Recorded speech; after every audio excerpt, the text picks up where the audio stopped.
Hello bookworms, it's Jade from Bedtime Bookworm and welcome back to my channel. Today I'm here to bring you my April vlog style reading wrap up.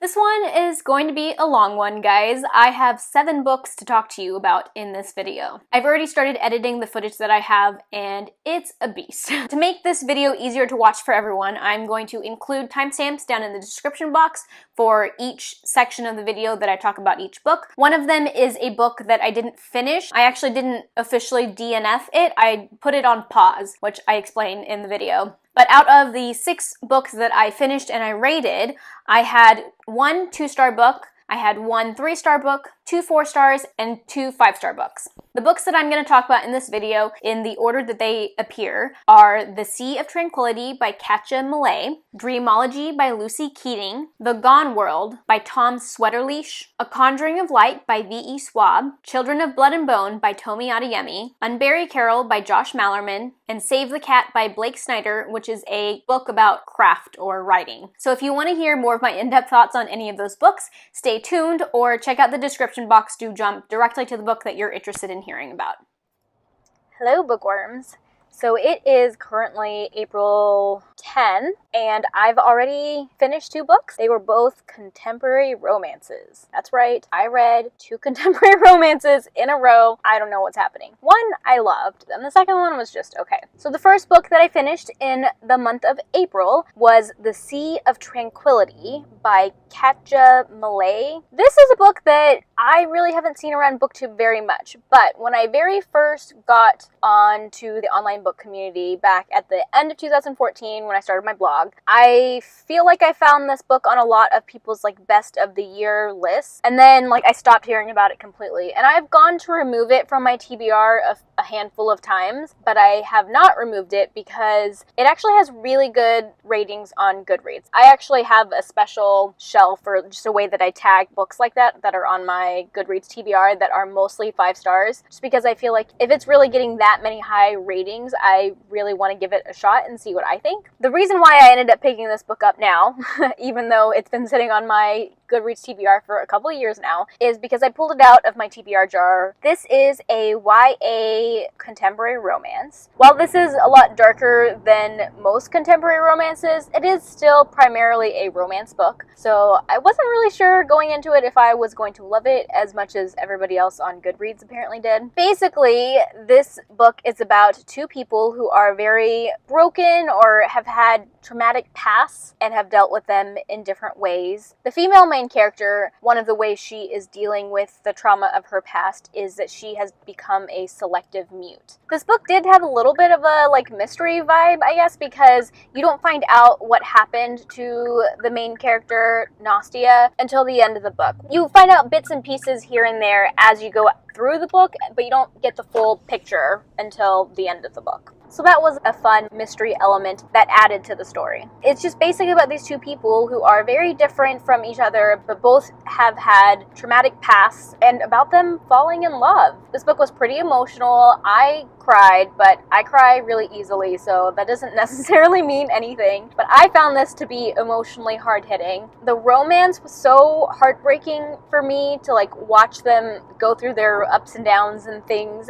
I very rarely get so invested in romances in books. It rarely happens to me that I actually feel it in my heart and it just I just hurt for them. And that definitely happened in this book. Oh, I love this book so much, and I'm really struggling to put into words what I loved about it. It was a beautiful story. I really love the writing, but this is definitely a character-focused, not plot-heavy book. I mean, it's a contemporary romance. I think that's pretty typical. Don't ask me because I'm not an expert. I love these characters. The male character, especially Josh, he is such a sweetie. He's genuinely a good guy, and he was just so mature and practical, and actually both of the characters were so mature. And I think that's one thing that really helped me to love this book. Parts of it take place in high school, but it's still just very mature, like, subject matter. After I finished this book, I actually recommended it to one of my really good book friends, Sushana, who loves contemporaries. So I knew that she would really like this one, or at least I hope. And she picked it up and, like, seriously read it in like 24 hours and told me that she loved it, and she was so glad that I got her to pick it up. It had actually already been on her TBR for a few years, just like it had been on mine. She just flew through it and loved it. Not only do people who don't read contemporary love this book, but people who do read contemporary also love it. So I think everybody should read this book.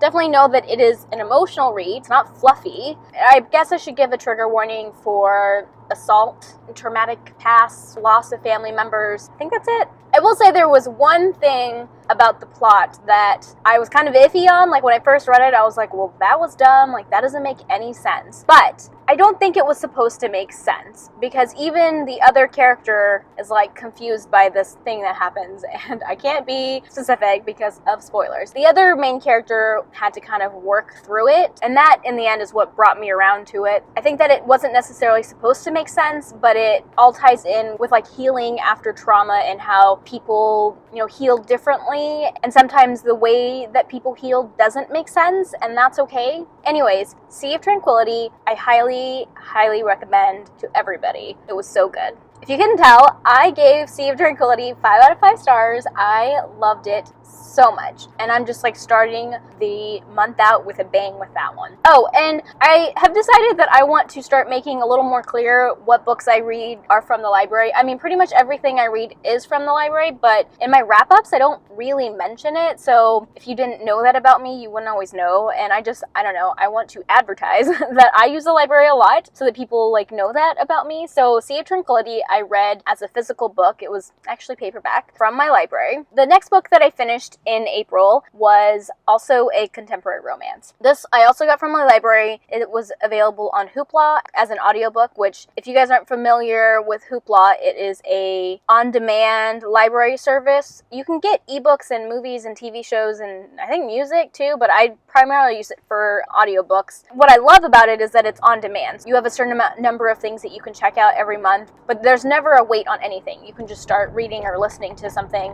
right away. It was a really short audiobook. It was like 8 hours or something. So I listened to it in like a week.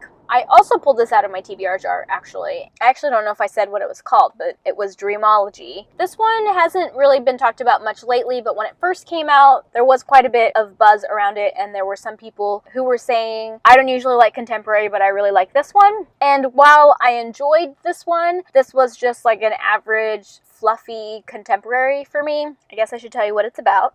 So it's about this girl. Oh, I'm totally blanking on the main character's name, even though I just finished this book a couple days ago. I don't remember the main character's name, but it's about this girl who, for her whole life, as long as she can remember, she has been dreaming of this boy named Max. Like, every night they meet in their dreams and they go do fun stuff together, and as she's gotten older, it's kind of turned into a romance. They like go on really fun dates. She calls him her dream boyfriend. At the beginning of the book, she moves into her grandmother's house after her grandma passed away. Her and her dad do, and lo and behold, at her new school, Max is there in person, so he's not just in her dream. And so the story is about her kind of figuring out why she sees him in her dreams, and is he really there in her dreams? Like, is it really him, or is that just like a dream version of him? But there's also a romance, of course, because they were dating in her dreams, so then of course she's attracted to him and wants to date him. Like I said, this was just a fluffy contemporary romance. I thought the dream stuff was interesting. I will warn you that there are a lot of scenes that take place in her dreams that are really sort of like nonsensical or magical. The romance is cute, but there were definitely a few things that I had issues with. One of them is that there's sort of a love triangle, not heavy on the love triangle, but there is an instance of cheating, which are both things that I don't love. I can deal with love triangles. There are definitely plenty of love triangles that I like if they're done well. So a love triangle is not a deal breaker for me. Typically, cheating is kind of a deal breaker. I often have a really hard time justifying the cheating or getting on board with the justification of cheating. So those two things I didn't love. There was just many things about this book that I found to be unrealistic, and one of those things were absent parents. Like, the parents popped up here and there when I felt like it was convenient, but this girl was just like going wherever she wanted, whenever she wanted. So I didn't feel like the parents were as strong of a presence as you would expect. I ended up giving Dreamology 3 out of 5 stars because there wasn't anything that I absolutely hated about it. I thought it was done okay. It was just like an okay, fluffy, contemporary romance, which for me makes it a 3-star. So I only finished those 2 books, but there's a book that I actually put on pause that I think I should talk about here. Typically, when I'm not enjoying a book, I will just DNF it, as you have seen in my previous reading vlogs. I have been reading an e-arc of a book called Gone World. I can't remember the author's name right now. I am pretty sure I started reading this in February, and I have been struggling with this book since then. I've been reading it a little bit here and there and just really struggling to get into it. I got about 20-something% in, and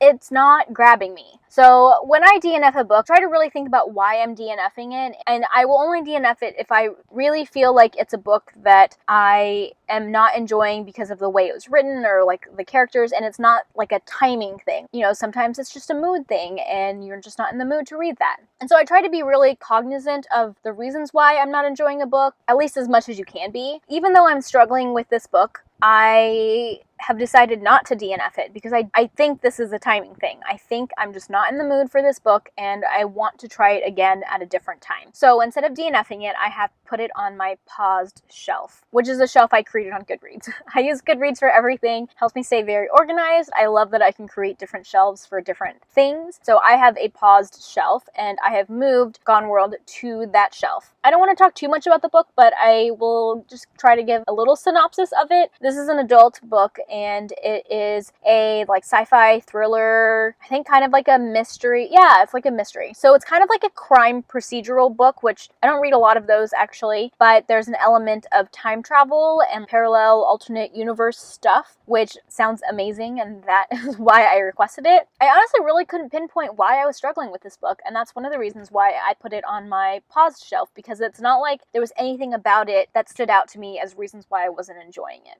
I want to know if you guys have read it, and if you have, what you thought of it, if you think I should read it. A lot of times when I'm struggling with a book, I will look through reviews on Goodreads and just kind of get a sense of what people liked about it, what they didn't. I did that a little bit, but I'm so early in the book, and it's kind of a mystery, so I didn't look too hard. But it seemed like people that I trust have liked this book. So, I mean, that's another reason why I don't want to DNF it. I want to give it another shot. I just have too many other things that I'm more excited about reading that I want to put this on hold. So, Gone World, if you've read it and enjoyed or not enjoyed it, please let me know down in the comment section. Alright, I have reached my destination. I am really excited because it's still like really early in the month and I've already finished 2 books and I'm a good way through another 2 books actually. March was an amazing reading month and it looks like April is going to be too, and I'm really excited about that. Alright, my camera holder on my car is really not cooperating with me, but that's okay because I'm done. So I will check in with you guys when I next finish a book. Bye.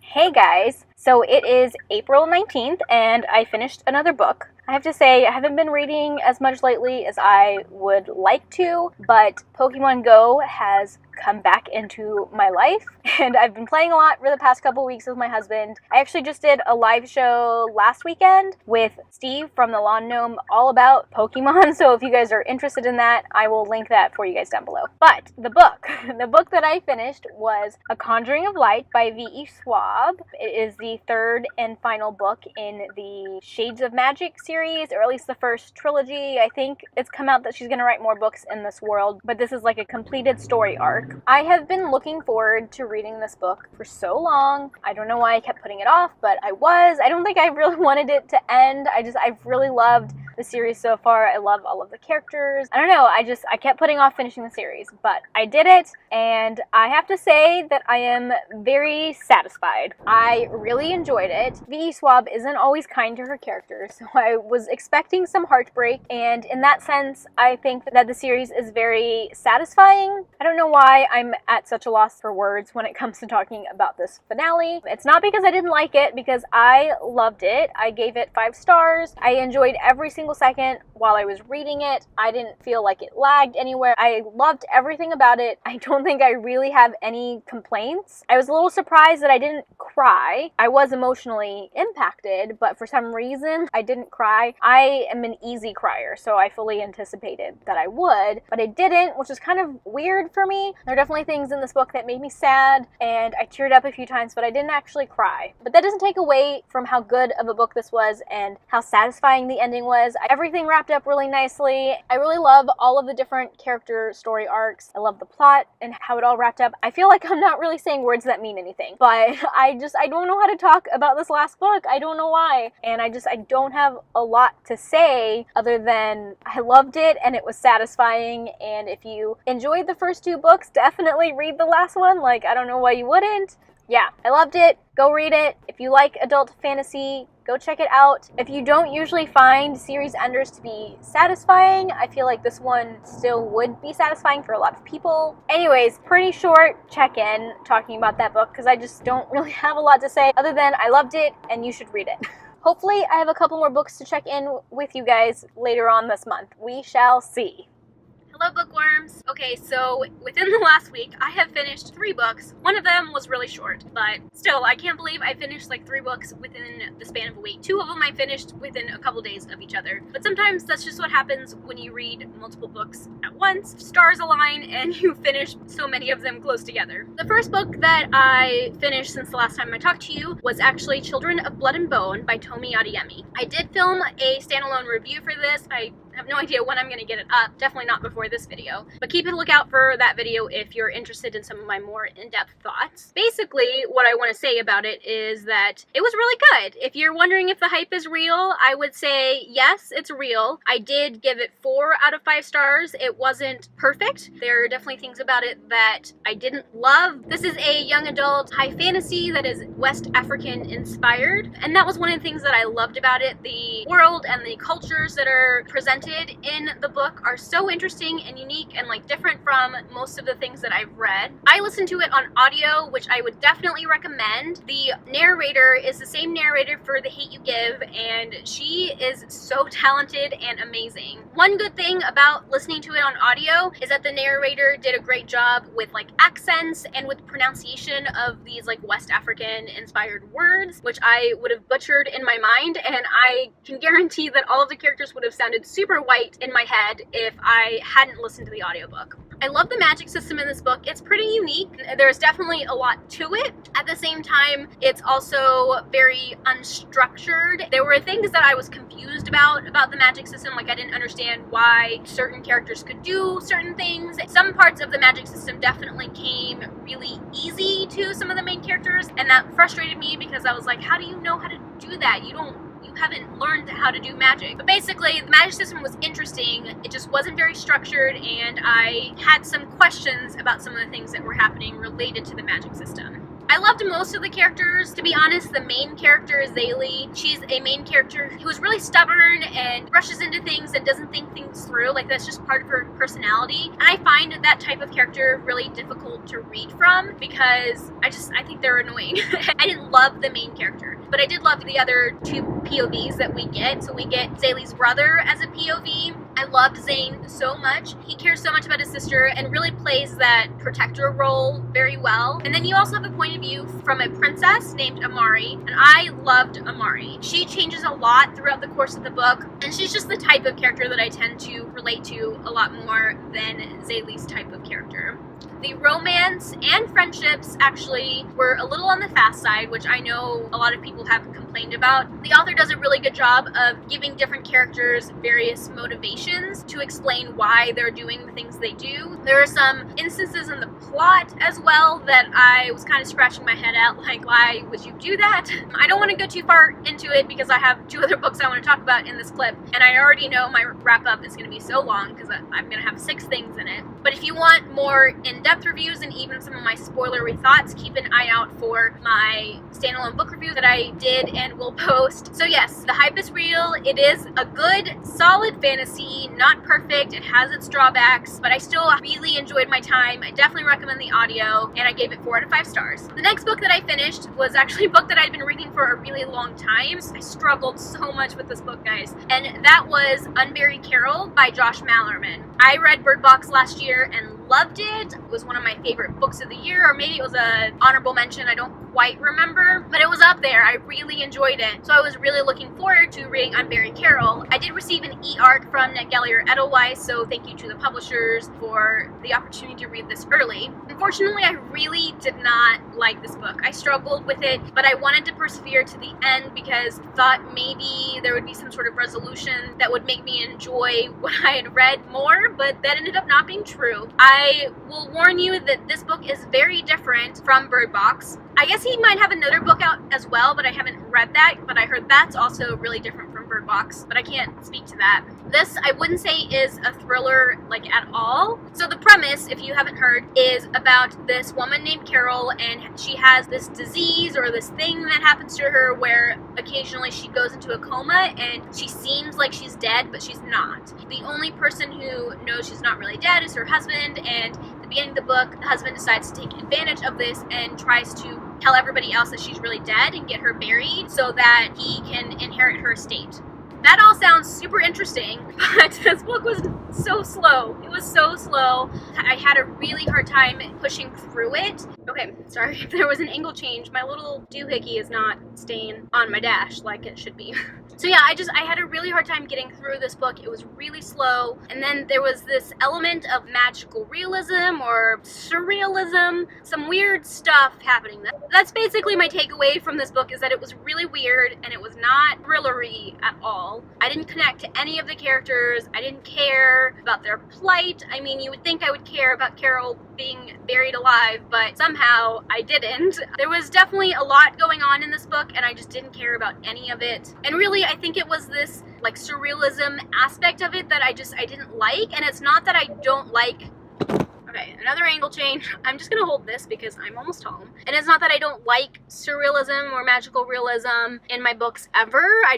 I didn't like it in this one. I was very disappointed because I was so looking forward to this book. And yeah, I ended up giving it a 2 out of 5 stars. It seems to be a bit of an unpopular opinion though, because on Goodreads there are definitely a lot of good reviews for it. If you go to Goodreads and read some of the bad reviews for it, they pretty much echo what I feel. So I know that I'm not alone, just definitely seems like I'm in the minority. Okay, and then the last book that I finished reading was actually a craft book. I've mentioned it a couple times, but in May I was participating in Camp NaNoWriMo, kind of on my own. Like, I didn't join a cabin or do anything on the website. But my goal for Camp Nano was just to spend 30 hours in the month of April studying craft, brainstorming and plotting for my novel. I have to say that it is the end of April and I have not done great with my 30 hours. I've probably done 12 or 15 of them, but I'm just going to keep keeping track of the hours that I spend working on my book or studying craft until I reach that 30-hour mark. Anyways, one of the craft books that I was reading, the only one that I finished, is Save the Cat by Blake Snyder. I really liked Save the Cat. I learned a lot from it. It is a book that is mostly written for screenplay writing, and it focuses heavily on 15 story beats for like your story structure. And okay, I'm just going to hold this because it will not stay where I want it to. I'm parked at this point. But it's very much focused on story structure, and as a newbie writer who just am floundering with this whole plotting process and figuring out what to write about, I really appreciated these story beats and all of the tips and tricks that he gave. I think a lot of it can apply to novel writing, although probably mostly to plot-driven novels and not literary fiction or things like that. So I really liked it. I learned a lot from it, and it's been really helpful. And that is my short book that I read. It was only 180 pages or something like that. But yeah, if you are looking for some guidance and struggling with structuring your plot, I've heard a lot of people say that this book is also good for revisions, like after you've gotten your first draft or your zero draft down, going back through and trying to like line up these plot points with these beats, people say is really helpful. And there's also a bunch of do's and don'ts in the book as well that I thought were really helpful. It's definitely a book that I'm going to go back to once I'm in the revision process, but I like that I read it during during the plotting stage so that I can try and get as many of these beats in before I even try to write it. But I learned a lot from this book, and I've done a lot of other craft studying during the month so far, and I will continue to do so. I'm going to make a video about the things that I learned from Camp Nano. It probably won't be for a little while since my Camp Nanoing is continuing into May, but once I'm done, I already have, I don't know, I swear like 5 things that I've learned that I want to talk about. So I definitely will have a movie. I definitely will have a video about that coming out at some point. And those are all the books that I read in April. Bye! Thank you guys so much for watching, especially if you watched all of it. If you like this video, be sure to give it a thumbs up and subscribe to my channel if you like bookish content. I post 1 to 2 times a week. That is all I have for now. Thank you so much for watching, and until next time, bookworms, keep reading. Bye.